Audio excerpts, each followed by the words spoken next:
Ladies and gentlemen, boys and girls, children of all ages, welcome back to Irons United for our Liverpool West Ham review. Unfortunately, we have just witnessed West Ham get beat 3-2. And yeah, we'll bring in some of the guys who joined me for the live watch along. We've got Stel and Dan. Stel and Dan, disappointed from that result tonight? Stel, over to you. What's your kind of vibe on what happened tonight? Very, very disappointed, but not disappointed in the performance, disappointed in the actual results, because I think we deserve something from that game tonight. And that's where my disappointment lies. We went for it. We almost got it. We went 2-1 up against, Liverpool, who are already the champions of the Premier League. And just a couple of slips that unbelievable that we didn't get all the points. Dan, if you take into consideration the way that West Ham performed against Manchester City midweek, and coming into this game, you had this vibe from the fans, from Moyes, that maybe we were going to see something more similar. What was your thoughts when it came to the team selection, first and foremost? Well, obviously I was happy that Ngaka was chosen. And also that Anderson was playing. It was a lot more positive team to put out, and it's amazing just changing two players can change your thoughts on it. Yeah. So yeah, I was happy with that. The formation I was happy with, a lot more positive, and it showed in the players, it showed in the way we played. So usual stuff in Moyes. Subs were a bit late, but. Well, I suppose we can come on to that in a minute. I mean, if you think about Man City in the first 10 minutes, West Ham could have gone 6-0 down in particular. But you could tell from the off there was a little bit of a different vibe, feel about this game. What was it that made that difference? Well, the whole structure. We went out against City, and the players, the team selection was 5 defenders, 3 holding midfielders, Snodgrass, and Antonio 40 yards in front of him. That's how we started there. But as Dan just alluded to, a couple of changes, and all of a sudden the team looks very different. He dropped Masuaku, correctly so. Fredericks was, Fredericks was already a given because he got injured. So he had 1 enforced change and 1 tactical change. And credit to Moyes for bringing in Ngakia, because Ngakia looked spirited. He looked like he was up for it. He wasn't fazed by it. And he brought in Anderson, after so long out of injury, being injured. And it changed the dynamics of the team, because you kind of knew that when we got the ball, we had a better chance of doing something with it. So it's far more spirited. It was far more controlled. It was a much, much better performance than City, where City we were just like we were sitting ducks, weren't we? We were just waiting to get beat. Whereas tonight we went for it. We actually went for it. Absolutely. And then it was at the start, Dan, myself and you, I think still you dropped off the live watch along for a little while. Myself and you, Dan, were kind of commentating on it. And in particular, we were picking up on, especially early doors, how massively important Souček was for West Ham before he kind of limped off injured. I mean, what was your take on the first kind of 10, 15 minutes before Liverpool scored the first? One word, optimistic. Or positive. We played well. We pushed them back. We kept pushing them back. I mean, from the kickoff, we just went right at them. I mean, it took it from kickoff to even 3 minutes in. The ball hadn't even really crouched into our area. We were just taking it to them and letting them know we will not be pushed around. You might be leaders in the league. Yeah. We might be near bottom, but we're not sitting ducks. And we've come here to have a proper game of football. Yeah, and we certainly did. But now it comes to the first goal in particular. The ball was obviously out wide. Was it Trent Alexander-Arnold fired a ball in, and then Wijnaldum about from the penalty yard really, from the penalty spot. And it kind of was like a head off his shoulder. And Fabianski, he should have really done more for that still. What's your opinion on that goal?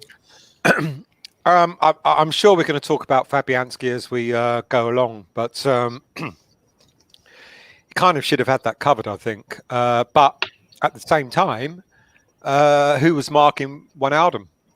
We weren't getting close enough to him, and he was. I wouldn't say it was a free header, but given the fact that he had to sort of move it in a particular weird way, we should have kind of covered that. We should have either defended better against him, but certainly Fabianski. I mean, who wants to criticise Fabianski? But he should have got that, I think, to be honest with you. He should have. But then, the West Ham of maybe midweek against City could have really faltered, could have dropped off. But instead, Dan, what we saw was West Ham with a bit of fight, a bit of determination, a bit of grit, a bit of we're in this game. We can give this game a good battle.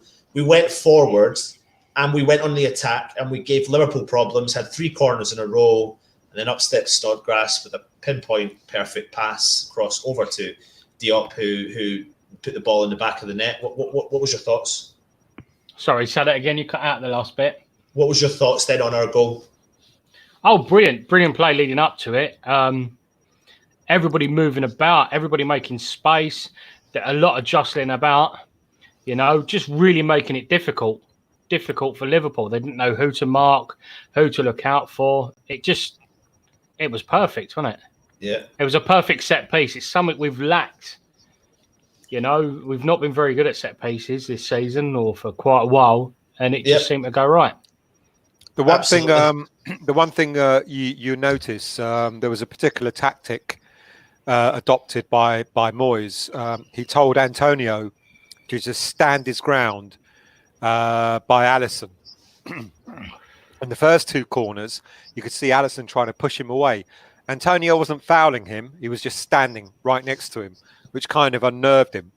Yeah. And when it came to that 3rd corner, Alisson was more worried about Antonio than he was about where the ball was. And mind you, it was a great header, though. Good header for our first goal. Absolutely. And then it kind of became a little bit, as a neutral watching the game, you would have looked in that and thought, what a decent game of action. It was actually a good game of football to watch. It wasn't completely one-sided. I think we've got some of the stats there that we've got, but it looks like I think Liverpool had some amount of attempts throughout the whole game. But the game wasn't constant Liverpool threat after threat after threat, because West Ham did a lot of hold-up play, and we attacked. We just didn't. If we had, when we were in the final third, if we had shot more, that stats would have just balanced out. That's the thing. I'm looking at some stats here, and you look at them and you think, really, 70% possession for Liverpool. It didn't feel like that. 26 shots that they had compared to our 4. They had 8 shots on goal, and we had 3, and we scored two from those. Yeah. But a 70% possession. I was watching the game, and I kept thinking, we're in this, and not just in this for the first 10, 15, 20, 30 minutes. We looked like we were in it throughout the whole 90 minutes. Absolutely. So I was really surprised at how much possession that they were given here. The thing is, they had 80% possession pretty much in the first half. Right. So we'd gained back an extra 10% in the second half, which, was Dan, I have the players not giving up. I have to bring out, before we move into the second half, but, from us talking about the game, the one name that kept coming up, the one player that constantly cleared, was Souček. And, West Ham put out that video talking about how he ran, was it 8? What was it during the game against City? 8? Was it 8 miles? Am I exaggerating that? 8 kilometres or whatever it was? I don't know. He was like the highest. He's done more running for West Ham last week, even though we got beat, whatever, than the team was put together in the last few games, etc. But tonight, Souček showed the quality that he has and how important he can be for West Ham. He was intercepting Liverpool left, right, and centre. He was actually, his presence alone was causing Liverpool problems left, right, and centre. He was clearing the ball quite a lot, Dan. And he would gain the ball and actually find the West Ham player rather than giving it away, which is something that. What are you going to say? That is the one thing. Like he would get back for defending, and he'd move forward.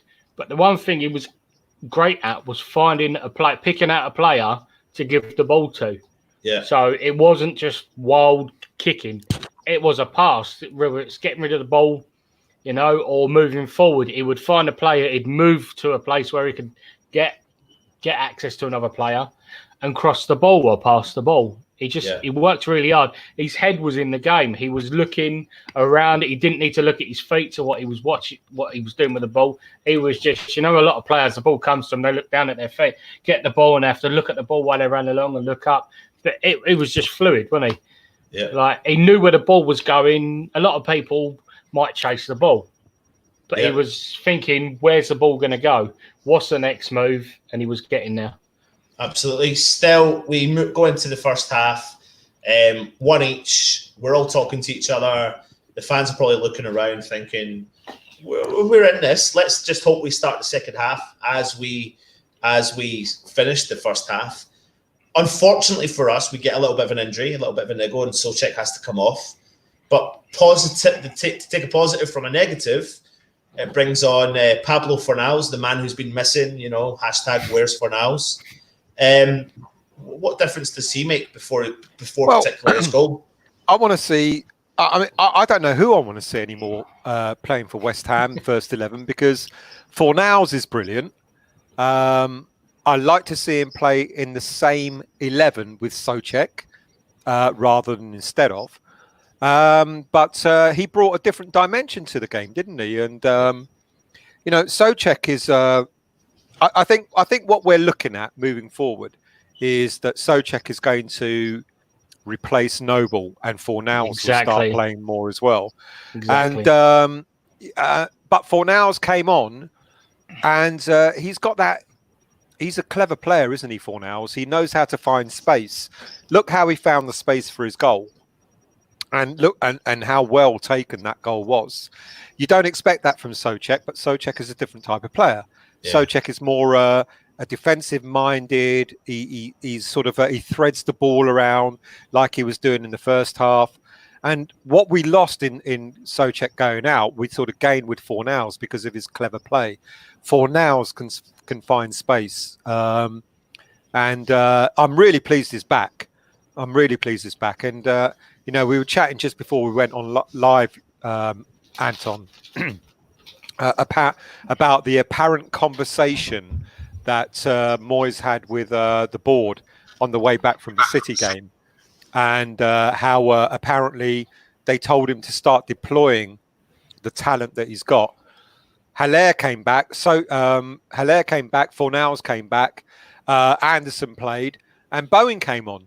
And it was like, oh my God, he wasn't going to do anything like that against City, but all of a sudden, all of these players had a little go tonight. Yeah. And but Fornals, for me, I think I want to see him play more. Let's talk about his goal, because Mark Noble collects the ball from the middle of the park, and in theory, I've just turned around to you guys and I've said this is the point where Mark Noble probably needs to come off the pitch, but then we didn't have enough in the back. But we did start this off. He attacked through the middle. We found a good pass out to the wing. Rice clips in a really nice pass, and Fornals takes it first time on the volley and puts it in the bottom left-hand corner to put West Ham, surprisingly, but not so surprisingly tonight, surprisingly on paper, 2-1 up at Anfield. After, I think, what was it, 60? Did he get that on the 60th, 54th minute? It really did change the whole dynamics of the game. And Dan, instantly, I think West Ham fans thought Liverpool were going to go on a crazy attack, but that didn't happen instantly. No, they were. You could see like certain players they were in trouble with, and they would just seem to be too afraid of a counter. They knew that, you score a goal, you're there, aren't you? You're optimistic. Let's get another. You ride that wave, you ride that adrenaline, and I think they knew that was coming, and they just kind of stepped back and had to regroup a bit. I think, and they were in shock for a start, and again, it reminded them that they give us a chance and we'll bite. Yeah, absolutely. Before we move on to the rest of the game, I suppose a special mention comes to Ngakia. He filled in tonight, and I mean, we said it after the last game, but he certainly confirmed that. Sim played 2 games against the future champions of the Premier League, and he is absolutely, this is not us even generalizing. I mean, the guy is more than capable still of stepping up into that position. There were several times he collected that ball and he actually played it out of defence rather than clearing it. Not only that, he defended really well. He was making last-ditch attempts, defending, clearing the ball really well, starting up, building up some attacking play from his passes, etc.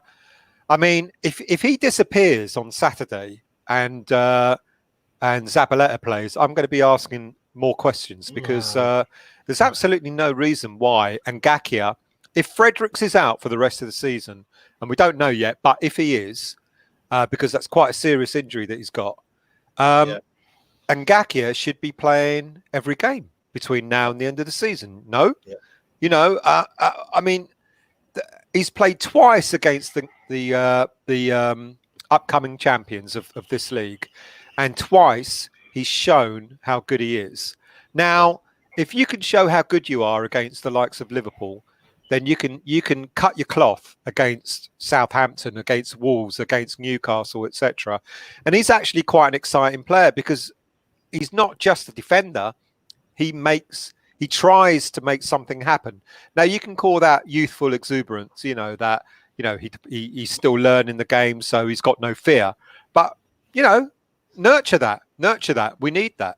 And I think the thing that we've been having for an awful long time is we bring a youngster in, he plays a game or two or a half or whatever, and then we don't see him anymore. Ben Johnson last season played 1 game and then he disappeared, or was it the season before? And now we've got Ngakia doing the same. I want to see Ngakia start on Saturday. No reason for him not to. Excellent player. Excellent. Yeah. Whether Frederick is out for the rest of the season or not, even if Fredericks was out for a month, Ngakia now is first choice right back for me. He's challenging him. You've got to ride it out while he's going well. You've got to give him a go and ride it out.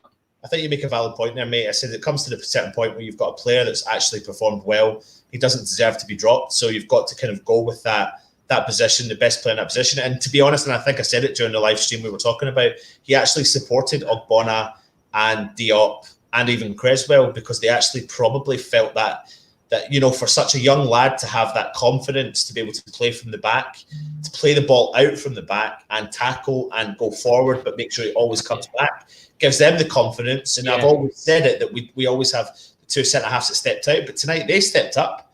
I can't particularly fault any of the defenders tonight, and it's the first place I go to every week in and week out. But then we move on in the game. It's a bit of back and forth, bit of ping-pong up and down the ball, a couple of chances created. And unfortunately, Liverpool break off down the left-hand wing. Robertson cuts inside. Snodgrass tries to go in for a tackle. He misses it. He plays the ball into the penalty box. I suppose this is probably the only real problem there was the fact that no one was picking up Salah on the penalty box. He had a free chance, a free shot. Hits it straight at Fabianski, and the ball rolls under his legs. Still, what do we do? Oh, mate. I mean,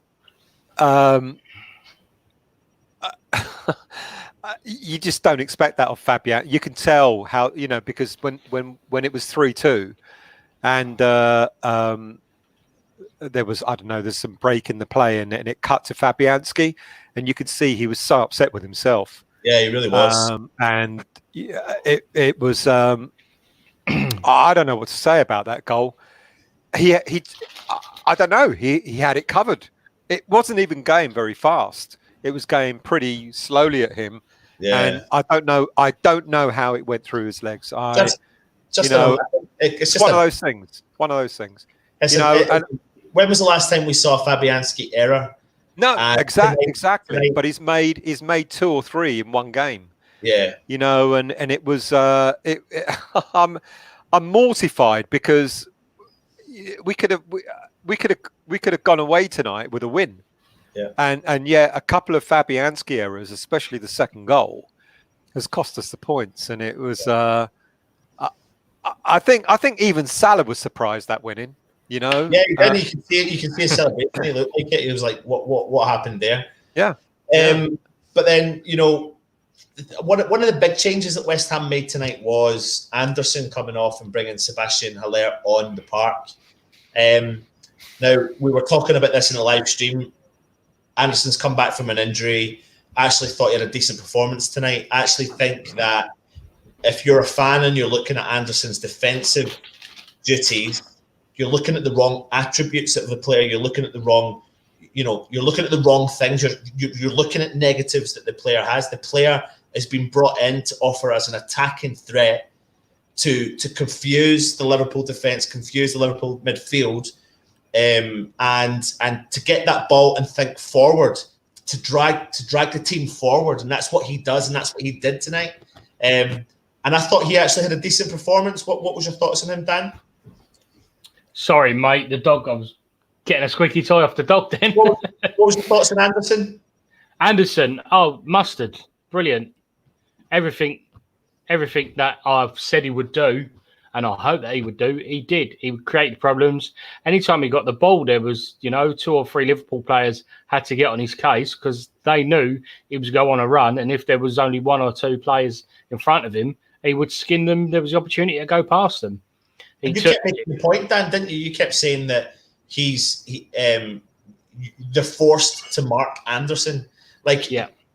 When you look at Anderson on the ball, there's 1 or 2 players in and around him all the time. And what that does is it opens up space elsewhere. And if Anderson's capable of skipping past one of them using a bit of skill, it gives us an opportunity. I don't understand the hate really for Anderson, to be honest. Still, I know you've kind of quite passionate. Yeah, mate. When I did the show last night about the 4 attacking players that were on the bench against City, £127 million worth of players, I said if there's one that I want to see start tonight of the 4 between Anderson, Haller, Bowen, and Lanzini, ironically we didn't see him. I wanted to see Anderson play, and the reason being is what you just said. Because Anderson is really, really underrated by a lot of fans. Anderson will do the defensive stuff if he's asked to do it, and he proved that he could do it tonight. But he's got that deft skill, hasn't he? As soon as he can get the ball, he's only got to flick it past a player, skip past someone, and all of a sudden, you got 2 or 3 players out of the equation. Yeah. And Anderson is one of the few players that can actually do that. And that's why I wanted him to start. And I thought he had an excellent game tonight. It was obvious he was going to come off because he hasn't played for what 3 months or 2 months or whatever. And so I thought that the time that he was on 60 odd minutes, he did excellent. It would have done in the world of good. He's a player that we've missed. You said it before we started, Anton. We've missed him, and I reckon I totally agree with you.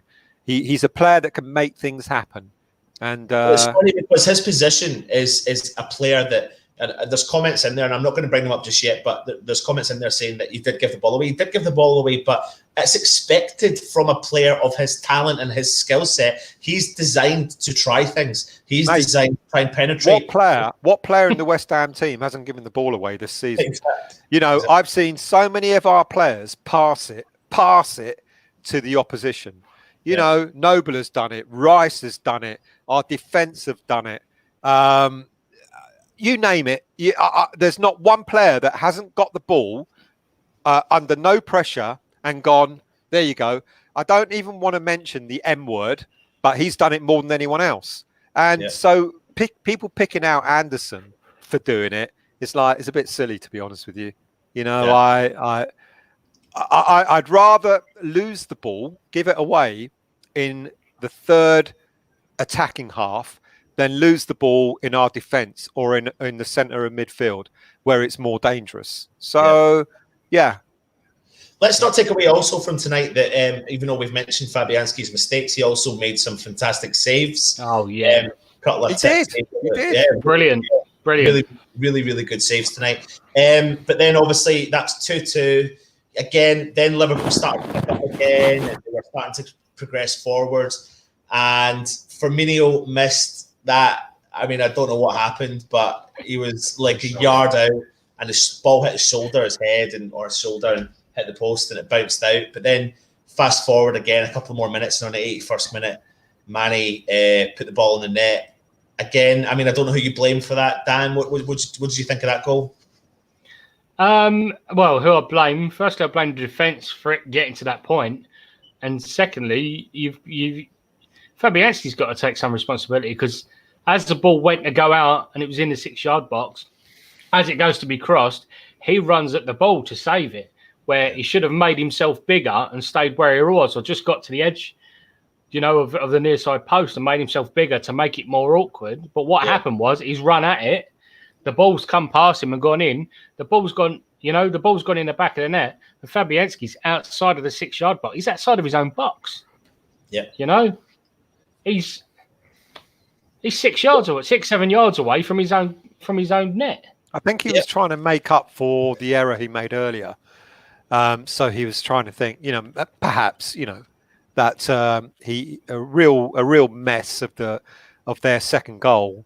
And maybe he was trying to make amends, but sometimes the keeper should just do the basic things in the most basic of ways rather than trying to make amends, Because Anton, you're absolutely right. He pulled off some scorching saves in the first half, Isn't it funny, though, like how we've come in from the City game, been beat, go to Liverpool game, be beat, but we're coming out of this with a little bit more confidence, because we've said it from after that City game.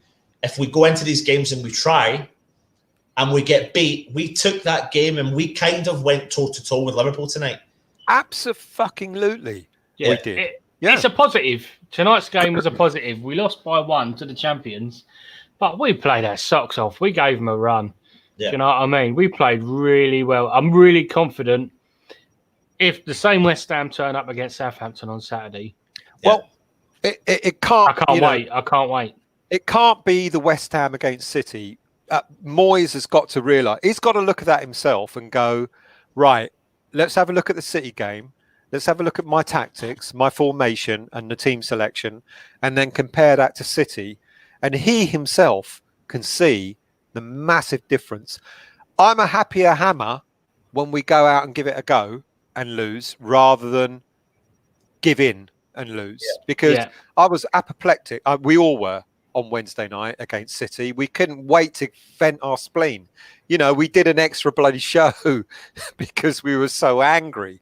Whereas the show tonight is about, okay, we lost, but we were unlucky to lose rather than, the way we gave in against City. But, we're 3-2 down with, 5-10 minutes to go. You think it's all over. He brings Bowen on the park. We're both all sitting there going, it's a little bit too late. But you know what? The most interesting thing about Bowen was he made that darting run. He made that one that I've been craving as a West Ham fan watching, saying, why are our strikers static? Why are they static? He absolutely sliced that defence apart with his run. He crossed over, back to basics football. I think it was Antonio found the pass. He was 1-on-1 with Alisson. He tried to chip the ball. Unfortunately, it hit off Alisson's face, actually. Tell you what, that was close. 88 minutes. Yeah. If that went a bit higher, he would have got his debut goal. Yeah. And then a minute later, Noble has a chance, whacks the ball from Screamer. You're thinking to yourself, backs against the wall, West Ham are getting beat 3-2, and we're still not giving up. We're still progressing forward and moving forward and trying to score. This is what I want to see for how many we got? 11 games left. 11 games to go. I want to see in every single game the way we play tonight, because if we play like that for the next 11 games and still go down, I'll go, we gave it a shot. But if we don't play like that and go down, it'll be like, well, we deserved it, Yeah. And I want to see a West Ham. We West Ham fans, what we like is people who give us effort.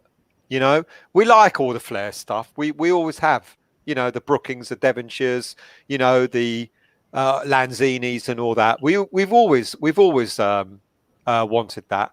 But what we really love is a player that gives effort, puts in a huge amount of effort, and we applaud them. Even if we lose, we'll still applaud them. Yeah. And tonight, I applaud the team because they went out and gave it a go last minute, trying to have a shot on target and stuff like that. Absolutely. As you can see, I've brought up the Premier League table. West Ham still sitting in the bottom 3 on points, unfortunately. But we've seen a bit of fight tonight, which is nice. I'll tell you what, though, guys, what I will say is I think we got away with those last 2 games. Yep. Yeah, results went our way. Yeah. Because results went our way. We're all sitting equal, as you can see, 27 games. There's a point in it. If we can get a victory against Southampton and results go our way, we can... Not if, mate. We must get a victory from Southampton. Yeah, we must.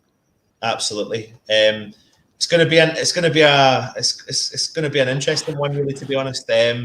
Listen, let's sum up. If you had to choose, I think it's worthy. I think West Ham get a man of the match tonight, because at Man City, I don't think anyone deserved it. But still, who was your man? West Ham's man of the match tonight.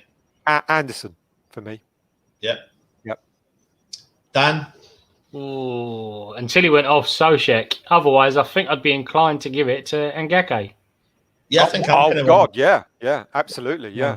I think I'm pretty much on the same wavelength with you, with you there as well. And I thought, fair play to Anderson. So it'll be interesting. We've got Southampton on Saturday. I'll be down at the game. We'll have some more videos coming for you this week. We're all going away this weekend. You're on your own. Yeah. Part-time. What are you, part-time fans? Oh yeah, says the fan who turns up once a season. Yeah, twice. Kilmarnock fan, St Mirren fan, Queen of the South fan. Yeah, I don't even know who they are. I only know one team, and that's West Ham. Anyway, thank you very much for tuning in tonight. This has been our review. Of course, we've been on for about, 3.5, 4 hours. Yeah, make sure you hit those thumbs up. Make sure you are subscribed to the channel. Make sure you leave a comment. In order to subscribe to the channel, you have to be logged into your YouTube account. If you don't have a YouTube account, it's very easy to sign up as long as you've got an email address. Make sure you hit that subscribe button. On top of that, you have to click the notification. We don't have to click the notification. You can if you want to keep the notifications when our videos are coming up live for you, so you'll get notified when we do videos, which we are doing on a regular occasion. Any parting words, lads, before we go? Yeah, and also, don't be afraid to hit that share link on our page and share it to your own Facebook page. Yeah. Oh. Spread the word. Spread the word, ladies and gentlemen. Absolutely. We're Facebook, Twitter, Instagram. We've got a website. We're going to get our website back up and running over the next kind of couple of months. So keep an eye on that. Obviously, YouTube channel. Listen, thank you very much for tuning in. Unfortunate tonight, but hey ho, we had a bit of fight and determination. I've been Anton. He's been Still. He's been Dan. This has been Irons United. Come on, you Irons. Go on, you Irons.